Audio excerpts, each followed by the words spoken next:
Dr. Dion Short Metzger. I'm currently in private practice in Alpharetta, Georgia. Today I'm going to talk to you about anxiety. The first question is, what is anxiety? Anxiety is a feeling of intense fear or worry that can be considered sometimes an overreaction to stressful events. Sometimes people who have anxiety are described as being worrywarts, or always being stressed out, or just having bad nerves. Anxiety can come with a variety of physical symptoms. Some people can feel like their chest gets really tight. Some may have sweating. Some may have palpitations, which is that feeling like their heart is beating out of their chest. Or some people even get some stomach upset and have to run to the bathroom. Anxiety can definitely be very impairing in terms of it can affect your daily life. Some people can be so anxious that they're scared to go to certain places. They may be too anxious to even drive, or too anxious to speak up at work. But anxiety can have it can affect your life on a daily basis. The ways that it can affect is really from home to work. Like I said, some people have increased anxiety when they have to do public speaking, where they may start shaking or feeling like they're going to pass out. There's something specifically called a panic attack, which is where people feel these intense wave of anxiety, where they get all those symptoms I described, like the heart racing, the sweating, the problems focusing, but it's so intense that it comes on so all of a sudden that it feels like they're going to have, like sometimes they feel like they're even going to die right at that moment because it feels that scary. There's some people who have those panic attacks more when they're in public places, where or crowded places. Usually sometimes they get this feeling where they feel like they're closed in and they're scared that they won't be able to escape.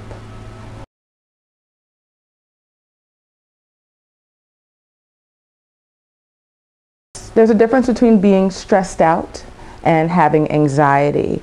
How we see them differently is that if the anxiety starts affecting every day, if the anxiety is there on, if it becomes persistent. Because of course we're all human, and we'll all have reactions when we have stressful events, where we have the first day of a new job, or we move to a new town, or we have to give a speech in front of others. But it's when the anxiety becomes so intense that it's stopping us from doing things, is when we start getting concerned. Meaning that you wake up every day in a state of worry, or you can't go places because you're feeling too anxious, or you're scared you're going to embarrass yourself. And sometimes anxiety can come unexpected. Sometimes people don't have it just in a reaction to a stressor. Some people may have it out of the blue. I have certain patients who just experience it right before they go to sleep. Or some people experience it when they first wake up in the morning. This can be very, very unnerving, because if you don't know when it's going to come, a lot of people will fear, when is the next time I'm going to have a panic attack? When am I going to feel anxious again? Because they can't identify what's causing it. So they spend a lot of time just being in a constant state of worry, which, as you can imagine, can be extremely uncomfortable for them. Now, in terms of physical symptoms or physical problems and anxiety, there's quite a few medical conditions that can cause anxiety symptoms. For example, migraines, having high thyroid levels, even premenstrual syndrome. A lot of women may experience increased anxiety during that week to 10 days before their cycle starts. Also, even irregular heart rhythms can contribute to having that feeling of nervousness. But just in terms of untreated anxiety, and this is why it's so important for us to seek treatment as soon as once the anxiety starts becoming a problem, because untreated anxiety has shown to contribute to cardiac problems, meaning heart problems in the future. So this is why it's so important to seek medical attention if you feel that your anxiety is a problem. Alcohol can actually worsen anxiety symptoms. You may very commonly hear people say, oh, I'm feeling so nervous, I need a drink. Where they may be doing that, the drink may temporarily make them feel at ease, but really alcohol can intensify anxiety, especially during the withdrawal, especially somebody who may drink on a daily basis. During that time that they may feel like they need a drink, they may experience increased kind of a jittery feeling, or they may notice that they're feeling more on edge. So, alcohol use, although a lot of people may view it as being something that calms down anxiety, it actually can contribute to anxiety. As a matter of fact, alcohol abuse is actually more common among those people who have anxiety because they depend on it very, very often to help calm their nerves, especially if there's an event they know that they're going to have to participate in where they may be feeling very nervous. They may have a drink before. Now, within the Black community, anxiety disorders are very prevalent. This isn't something that's race specific. As a matter of fact, as compared between whites, Hispanics, and Blacks, it's found that the differences between how many people are affected by anxiety is quite small. So meaning that it affects all of us. One factor that may increase our risk for anxiety is that it's shown that if you have early childhood trauma, or if you have, basically if you've ever been a victim of a traumatic event, there's a higher likelihood that you may experience anxiety symptoms. In the Black community, we may be much less likely to seek psychiatric treatment. And there's a few reasons for that. The first reason is the stigma associated with going to a psychiatrist. Some people may fear that if they go to a psychiatrist's office or they tell somebody they're taking medications to help their anxiety, that they may be labeled as being crazy by their family members or by their friends. And also within the Black community, anxiety can be viewed as really not a disorder. Some people may say, oh, you're just stressed out, or you're just always worrying, or this will pass. This is just going on because this is happening. But where anxiety disorders is something that people deal with on a daily basis. It's not just having bad nerves. It's something that's really a disorder that they can have treatment for, which can really improve their daily life and really help them to calm down so they can experience life in a better way.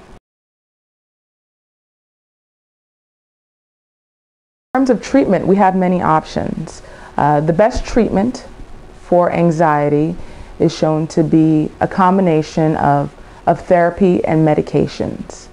What the therapy does is it's a person that you talk to, a professional that you talk to that may help you in terms of coping skills, in terms of what to do when the anxiety symptoms happen.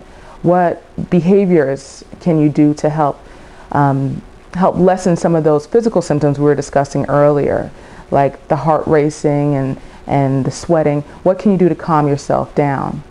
But also a therapist can give you support and also help you to recognize what are certain triggers that you may have. What environments are you more likely to feel nervous? Is being in the car, is driving causing you to feel nervous? Does it only happen at work? Does it only happen when you're in certain places? So working with a therapist can be very helpful in terms of being able to find out what is causing your anxiety and what you can do to make your anxiety much better. In addition to therapy is medications. Now, what the medications work towards doing is preventing these anxiety symptoms from happening. So not only preventing the physical symptoms we're discussing, but also calm you down so you don't have that persistent sense of worry. And there's quite a few medications that we use to treat anxiety. First are medications that do something, they increase a chemical in the brain called serotonin. These medications really help to treat the nervous feeling.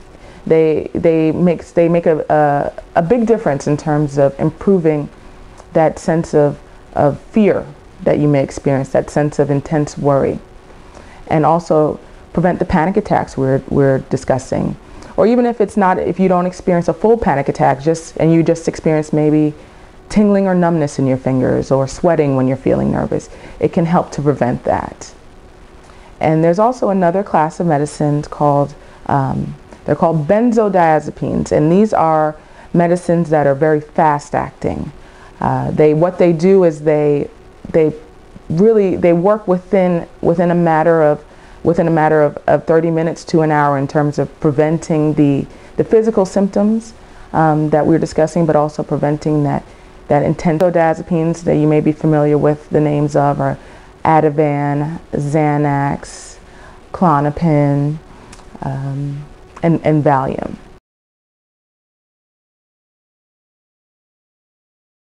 Now, the first medicine I talked about, the serotonin medicines that help prevent the worry, those are not addictive.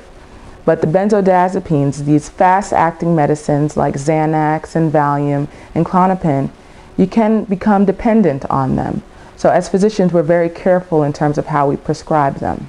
We prescribe them first in very low doses, and we do it for a very limited time. Because you can build a dependence, and when I say dependence, I mean you can start needing higher doses to get the same help with the medicine, or you can get withdrawals, meaning that if you stop the medicine right away, you may notice that you have these really intense, uncomfortable feelings. So it's very important to take the medication as prescribed, and like I said, we only prescribe it as needed. Whereas the serotonin medicines you take every day to prevent the anxiety. These other medications, the benzodiazepines, are only taken as needed in very low dose. An important question that I get from a lot of my patients is, how do I know when to seek treatment? How do I know when I should go to the doctor? Or if you have a loved one or a friend who has anxiety and you notice that it's really affecting them, how do I know when they should go see a doctor about it? A golden rule that I have is that if the anxiety is happening every day, or not even just every day, if it's happening so much that it's overwhelming to them, if it's affecting them in a bad way, if it's stopping them from living their life to the fullest, then seeking medical treatment is a good idea. For example, if you have a loved one, or if you are too nervous to go to certain places, or their anxiety is stopping them from getting a promotion at work, or they feel like they can never relax, they can never unwind, they're just always feeling tense, then seeking treatment can make a world of difference. There's certain people who notice that they have such an intense fear of being embarrassed in public that they may want to stay home all the time as a result. That's something that we would consider to be an impairment. That is when the anxiety is becoming to a point that it needs to be treated. Seeking treatment can make a huge difference in terms of the quality of life. And the sooner we seek treatment, the better.